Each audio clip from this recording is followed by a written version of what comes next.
Teman-teman setia penonton YouTube Frater Diocese Pangkal Pinang, pada video kali ini kita akan ngobrol bareng seputar panggilan imaman. Nah teman-teman, pada kesempatan kali ini kita kedatangan tamu yang sangat spesial, yaitu Romo Anton Atolipo, di mana pada tanggal 2 Februari ini Romo kita akan merayakan hari ulang tahun tabisan yang ke-25, yaitu pesta peranya. Nah Romo, pada kesempatan kali ini kami ingin meminta kesediaan Romo untuk bersharing seputar panggilan imaman Romo. Kalau bersedia, silakan. Oke, Romo. Ini Romo, kami ingin tahu Romo, bagaimana awal ketertarikan Romo untuk menjadi seorang imam? Ya, ketertarikan itu tidak sekali jadi pasti ya. Seperti panggilan-panggilan yang lain, panggilan saya untuk menjadi imam itu berjalan dalam proses. Ada beberapa momen yang bisa menjadikan tonggak untuk kesadaran panggilannya. Sewaktu kecil saya tidak punya pikiran apapun untuk menjadi imam, ya. Dan di awal-awal itu saya bahkan hanya tahu bahwa masuk ke seminari itu menjadi frater, ya. Tapi kemudian melihat peristiwa-peristiwa yang ada, lalu saya bisa mengerti bahwa itu adalah proses. Misalnya ketika masih kecil, kalau ada tabisan itu saya senang melihat, sehingga biasanya mau duduk ya paling depan gitu, kan. Dan juga ketika bermain dengan sepupu-sepupu atau keponakan-keponakan, ya saya biasanya memotong pisang, lalu membagi-bagikannya seperti imam membagi hosti, ya. Nah, kemudian di SD, waktu SD, ketika itu kebetulan ada frater yang mengajar agama kepada kami, ya, frater dari Piret, dari Ledero. Beberapa tahun mereka bergantian untuk mengajar, dan disitulah saya mulai tertarik untuk menjadi seperti para frater itu, ya. Mereka orang yang ramah, mereka juga dihormati oleh guru-guru, dan pada satu kesempatan mereka pergi berkunjung ke rumah. Kebetulan di rumah itu ada bapak. Di keluarga kami, bapak ini ya punya wibawa yang hebat, ya, orang yang tegas. Tapi saya melihat ketika kami anak-anak itu biasanya takut, ya, agak takut dengan bapak itu. Tapi ketika frater itu datang, saya melihat bapak saya kok begitu hormat sama frater. Maka saya diam-diam saya berpikir, oh besok lusa saya menjadi frater supaya bapak saya hormat juga sama saya. Ya kan? Nah, lalu ketika di sekolah, saya ingat pada suatu waktu guru kelas kami bertanya, siapa yang mau mau masuk seminari? Banyak orang menunjuk tangan. Saya mau menunjuk tangan, tapi saya itu malu, ya, malu dan agak ragu, ya, bagaimanalah mau masuk seminari. Karena apa? Karena di keluarga saya ini kan anak bungsu. Ya, anak bungsu itu biasanya dikatakan ekor dari mama, ya. Kemana-mana mama pergi itu selalu saya ikut. Nah, sedangkan ke seminari itu berarti harus berpisah dengan mama. Ya. Lalu itu selesai di situ. Akhirnya sampai di kelas 6, ketika ada pengumuman dari paroki siapa yang mau masuk seminari kecil setelah SD, harus mendaftar. Nah, ini saya menjadi bingung. Karena apa? Karena kalau saya mau masuk seminari, berarti saya harus daftar. Berarti akan diketahui oleh orang lain. Nah, kebetulan ada teman saya yang mendaftar. Lalu saya juga secara sembunyi-sembunyi pergi ke pastoral, mengambil formulir untuk pendaftaran. Problemnya adalah formulir itu harus ditandatangani oleh orang tua. Nah, lalu saya berpikir bagaimana ini? Karena kalau omong terus terang ya seperti saya katakan tadi, saya belum memiliki keyakinan bahwa saya pasti bisa. Saya ragu-ragu. Tetapi saya ambil saja formulir itu, saya isi semua apa yang perlu diisi. Tanda tangan itu saya palsukan, saya buat sendiri tanda tangan bapak saya itu. Lalu saya menyerahkan itu tidak kepada guru kelas, tapi saya langsung serahkan kepada pastor paroki. Nah, celakanya minggu berikutnya itu pastor paroki membaca nama-nama anak-anak yang mau ke seminari dan nama saya disebut, maka gegerlah itu sekolah dan juga di keluarga mereka lalu heran kok bisa begini. Lalu mulai dari situ ya biasalah proses untuk mempersiapkan diri masuk seminari. Saya masuk seminari kecil setelah SMP, SD masuk SMP seminari kecil. Ya lalu ya mulailah dengan proses pembinaan. Nah, disitulah tumbuh makin bertumbuh panggilan itu. Walaupun pada saat itu saya memang tidak pernah berpikir untuk menjadi imam kan. Tetapi hanya pokoknya jadi frater saja lah gitu kan. Nah, kira-kira seperti itulah awal. Ya. Nah, sehingga panggilan itu bertumbuh dalam proses, bahkan ya katakanlah tidak disengaja, tetapi itu tetap bertumbuh. Nah, seperti itulah awalnya begitu. Oke, baik Romo. Sungguh tertarik ya, sungguh sangat menarik ya teman-teman bagaimana awal ketertarikan Romo ini ketika ingin menjadi seorang imam. Nah, Romo, selanjutnya kan Romo sudah memutuskan masuk seminari menengah. Seminari pertama baru seminari menengah dulu. Nah, mungkin seminari kecil. Seminari kecil ya Romo ya waktu itu. Seminari kecil. Mungkin Romo juga bisa bershare bagaimana proses pembinaan Romo dari seminari kecil, seminari menengah hingga pada seminari tinggi, dan hingga sampai Romo ditabiskan menjadi seorang imam, gitu. Satu hal yang saya ingat mungkin ini lucu juga kan. Awal-awal itu yang paling berat itu bukan yang apa, tapi yang paling berat untuk saya itu adalah soal kopi, ya, minum kopi. Ya. Karena saya sudah sejak SD itu saya biasa minum kopi.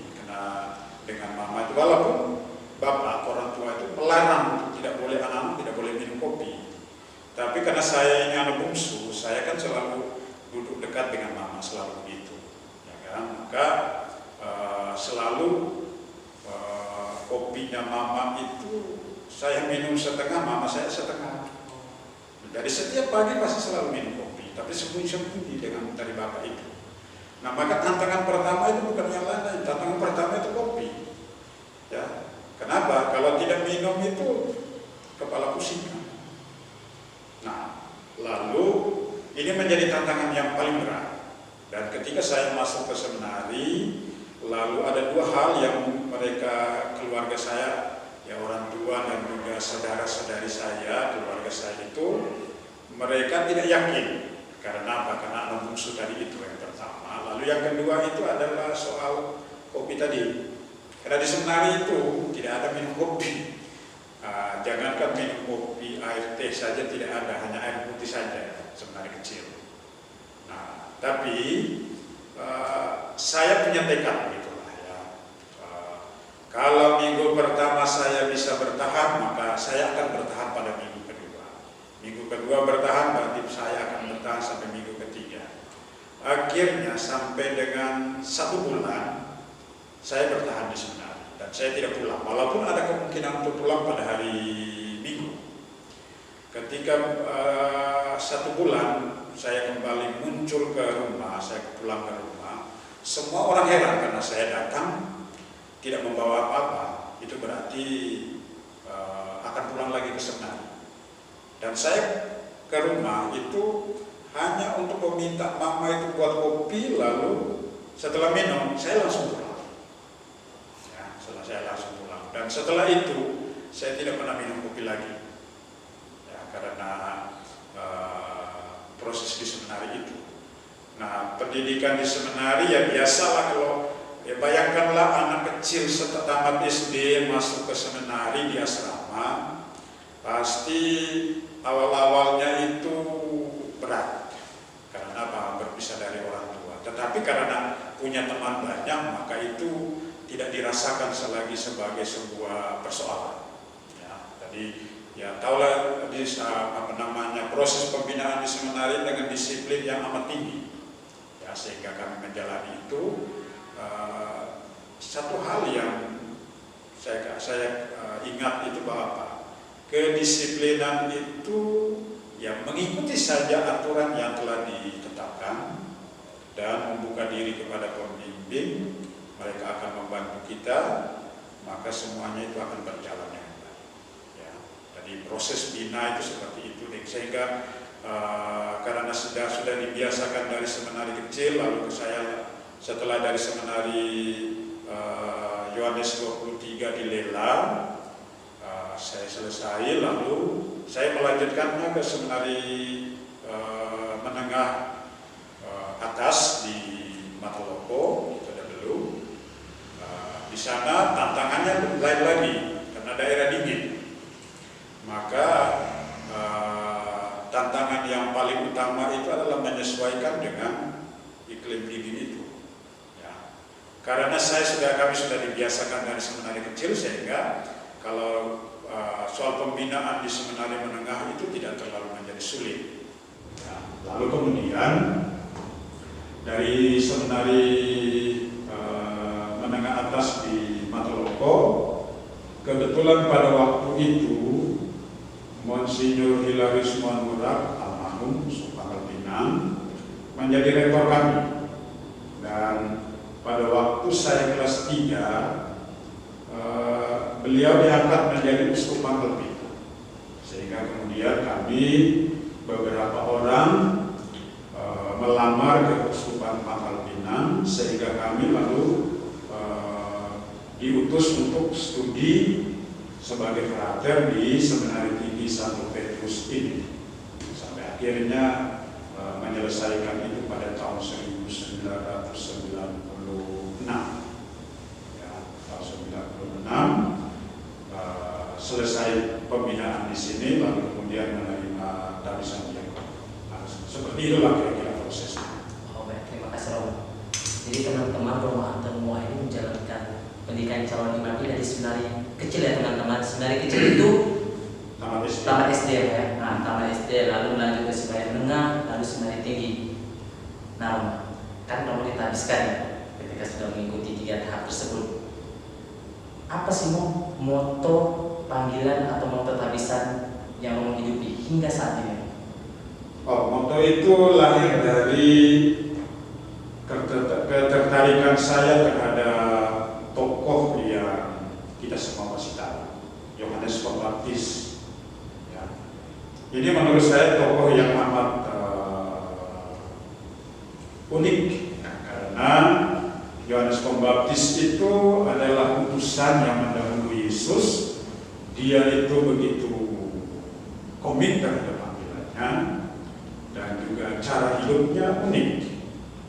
Maka saya mengambil moto dari Injil Yohanes bab 3 ayat 30. Ia harus semakin besar dan aku harus semakin kecil. Nah, mengapa demikian? Saya merenungkan perjalanan panggilan saya bahwa saya sudah dianugerahi panggilan untuk menjadi imam, ya.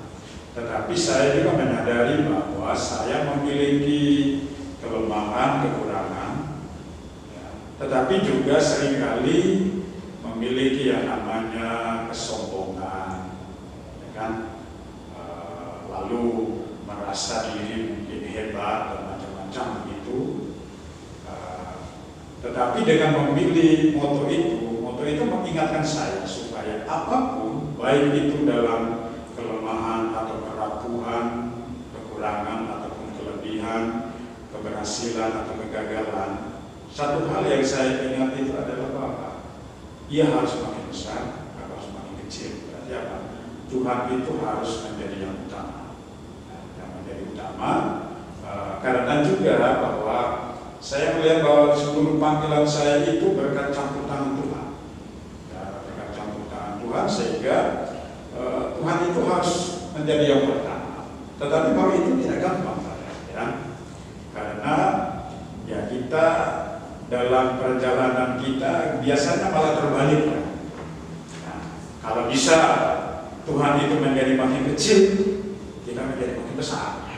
Karena kita juga sebagai manusia juga ketika kita dipuji, kita berhasil, lalu kita seringkali juga mengatakan siapa lagi ya, siapa saya kan, siapa dulu begitu kan. Tapi ketika kalau misalnya kita gagal, lalu kita mulai lari, kita tanya sama Tuhan, kita protes sama Tuhan bahwa kenapa kok begini kan? Ya, maka foto itu menjadi menarik, menjadi pengingat untuk saya bahwa entah itu dalam keberhasilan atau dalam kegagalan, kerapuhan atau kehebatan, saya diingatkan bahwa Tuhan harus menjadi yang utama.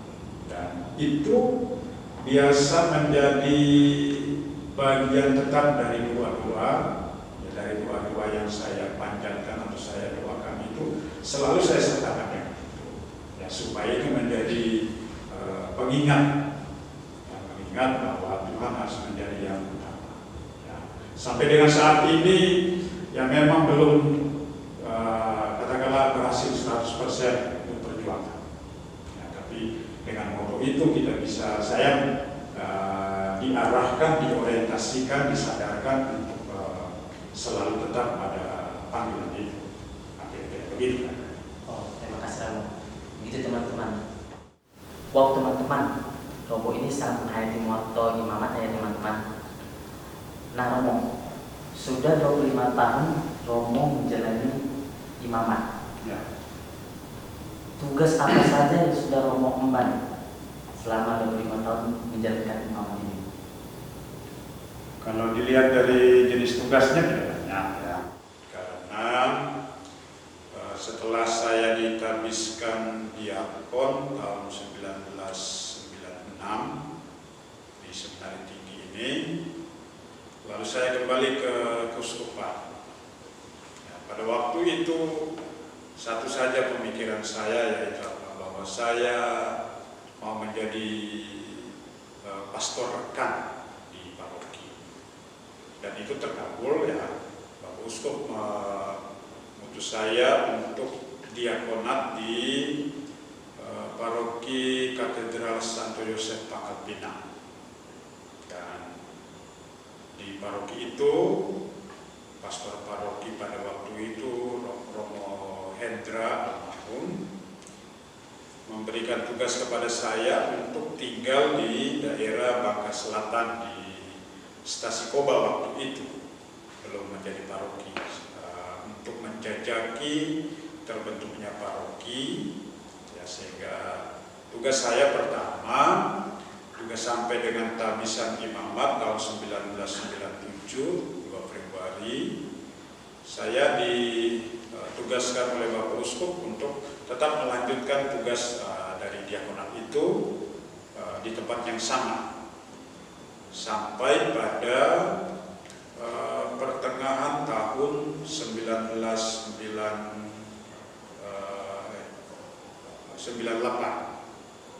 ya, karena tiba-tiba Bapak Uskup memanggil saya untuk pergi studi ke Roma ya, dan itu hal yang tidak pernah saya pikirkan ya, tidak pernah saya pikirkan, dan juga selama saya menjadi frater atau diakon juga tidak pernah saya dengar diomongkan atau apa. Tapi tiba-tiba Bapak Uskup memanggil saya untuk melepaskan tugas itu dan segera kembali ke keuskupan. Ya, saya juga dengan segera melepaskan itu. Ya, lalu kemudian untuk menunggu proses pergi studi di Roma, saya ditugaskan di rumah retret di Pulisadana. Ya, di rumah retret Pulisadana saya membantu untuk memberi retret mendampingi retret, sambil mempersiapkan diri untuk pergi studi itu. Tahun 1999 saya berangkat ke Roma, ya, sampai dengan tahun 2001, ya, 2 tahun, kira-kira 2 tahun saya menyelesaikan program S2 untuk moral. Ya. Lalu 2002 awal, ya, tepatnya 4 Januari, tapi awal itu saya ke Seminari Tinggi untuk menjadi staf pembina di Seminari Tinggi dan juga menjadi dosen pengajar mata kuliah moral di kampus STT Santo Yohanes sampai dengan saat ini. Jadi kalau dihitung itu sekitar 20 tahun mau menjalani 21 tahun sekarang. Nah, itulah tugasnya. Jadi tidak banyak variasinya. hanya beberapa, hanya 1-2 saja tugasnya. Hanya lamanya itu adalah di seminari ini.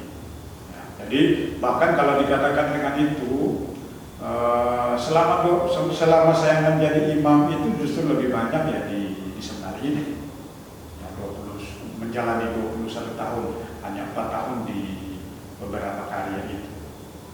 Nah, itulah. Oh, jadi selama 20 tahun Romo menjalankan tugas sebagai dosen di Seminari Tinggi Santo Petrus Pematang Siantar. Begini Romo, selama menjalankan tugas kan berarti ada perasaan-perasaan yang Romo alami, ada sukacita dan pasti juga ada tantangan dan hambatan. Mungkin Romo juga bisa bersharing apa sih pengalaman sukacita selama menjalankan tugas itu. Mungkin selama menjadi dosen Romo Seminari Tinggi Santo Petrus kan, karena jangka waktu lama menjadi dosen begitu. Ya, sukacita yang paling besar itu adalah apa? Karena saya ditugaskan di Seminari Tinggi dan juga di kampus di STT. Sukacita paling besar itu kalau melihat frater-frater yang kita dampingi itu kemudian menjadi imam. Itu sukacita yang sangat besar karena kita diberi kesempatan untuk bersama dengan para calon-calon imam itu, sehingga kalau mereka menjadi imam itu sukacita besar. Ya. Hal yang menjadi tadi dibilang hambatan, tantangan, kesulitan. Ya, tantangan kesulitan itu biasa ya. Artinya mungkin juga karena kelemahan sebagai manusia, dalam arti itu kita tidak bisa membantu para frater untuk meyakinkan mereka bahwa mereka orang terpanggil, karena banyak orang yang sudah ada di seminari tapi dia ragu-ragu bahwa dia dipanggil oleh Tuhan. Nah, sehingga itu lalu membuat kita menjadi apa? Bagaimana caranya supaya meyakinkan mereka bahwa mereka dipanggil oleh Tuhan, kan? Ya, untuk meyakinkan ini kan agak sulit. Ya, apalagi anak zaman now ini kan perlu bukti. Ya, nah, jadi itulah, jadi hambatannya itu mungkin karena perbedaan generasi ya. Anak-anak zaman now ini dan kita ini mungkin sudah zaman old ini, sehingga komunikasi antara kita ini seringkali terhambat ya. Kenapa anak zaman now pikirannya begini, kita ini masih punya pemikiran yang mungkin tradisional gitu lah ya. Akhirnya terjadi kesalahpahaman atau tidak nyambung satu sama lain ya. Tetapi dengan keterbukaan satu sama lain akan bisa membantu bertumbuh bersama dalam panggilan itu. Ya. Nah, sukacita ya itulah, artinya kan bahwa para frater lalu menjadi imam itu menjadi sukacita yang sangat luar biasa sebagai seorang pembimbing ya, pendamping ya. Kira. Oke, terima kasih Romo. Nah teman-teman, jadi saya ini juga salah satu dari murid Pastor Anton dosennya. Jadi mudah-mudahan saya dan teman-teman frater lainnya dapat mewujudkan sukacita Romo. Begitu. Ya, mudah-mudahan. Harus begitu. Oh, ya. Pasti Romo doakan kami Romo.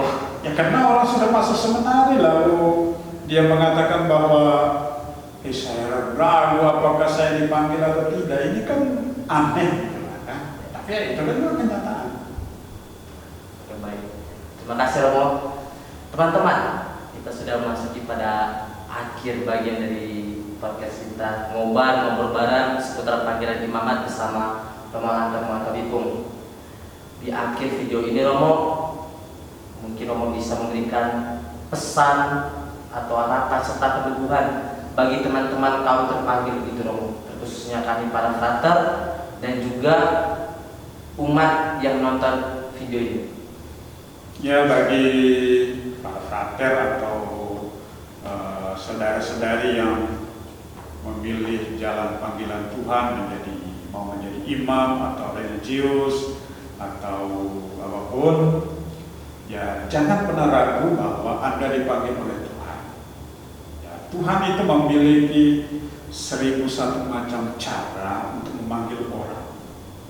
Nah, yang paling penting itu adalah orang yang dipanggil mau membuka hati ya untuk dibimbing oleh Tuhan dalam rencana Tuhan dengan cara apapun, dalam peristiwa apapun. Kepasrahan kepada Allah yang memanggil itu adalah kunci yang sangat mendasar. Ya, maka kepada para frater, para saudara-saudari yang mau hidup dalam biara atau religius, yakinlah bahwa Tuhan memanggil. Dan kalau Tuhan memanggil, Tuhan juga memampukan setiap orang yang dipanggil itu. Lalu kalau kepada umat beriman, yakinlah bahwa Tuhan yang diimani itu juga mempunyai rencana indah untuk semua orang.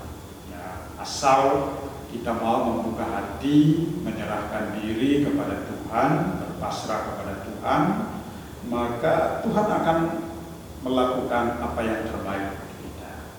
Maka kita harus percaya, apalagi di dunia yang makin modern ini dengan segala macam pilihan, segala macam peluang yang ada, yang seringkali membengkokkan atau menumpukan iman kita, maka percaya kepada Tuhan itu adalah hal yang sangat penting.